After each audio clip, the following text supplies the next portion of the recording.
Pahinga muna sa pagganap sa television show si Jillian Ward na abala ngayon sa pag-aaral. Pagmamalaki ng child star, nakapagpundar na siya ng bahay at kotse mula sa kanyang kita sa pag-aartista. Ang Star Bites hatid ni Nelson Canlas. Ganda naman pala.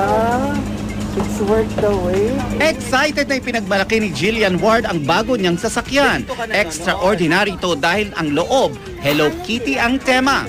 Mula upholstery, wall, maging ang built-in na kama at mga palamuti sa loob ng kanyang sasakyan ay ang kanyang paboritong cartoon character.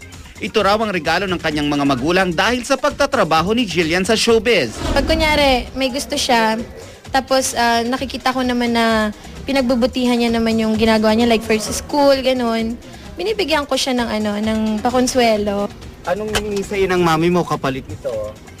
Dapat maging mabait daw po ako. Tapos po, yun po, dapat po, lagi ko daw po galingan po yung pagbawork ko po.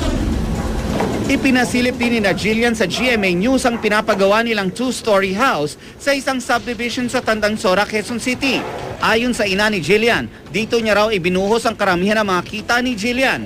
Natutuwa raw siya na hanggat bata ang anak ay may sarili ng property na naipundar.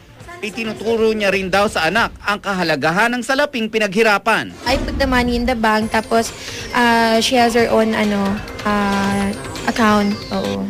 Na hindi ko ginagalaw. Natutulog ba ang Diyos? Natutulog ba?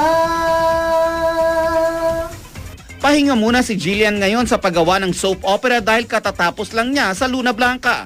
At habang wala raw siyang taping, eskwela, voice at piano lessons ang kanyang pinagkakabalahan. Nelson Canlas, GMA News.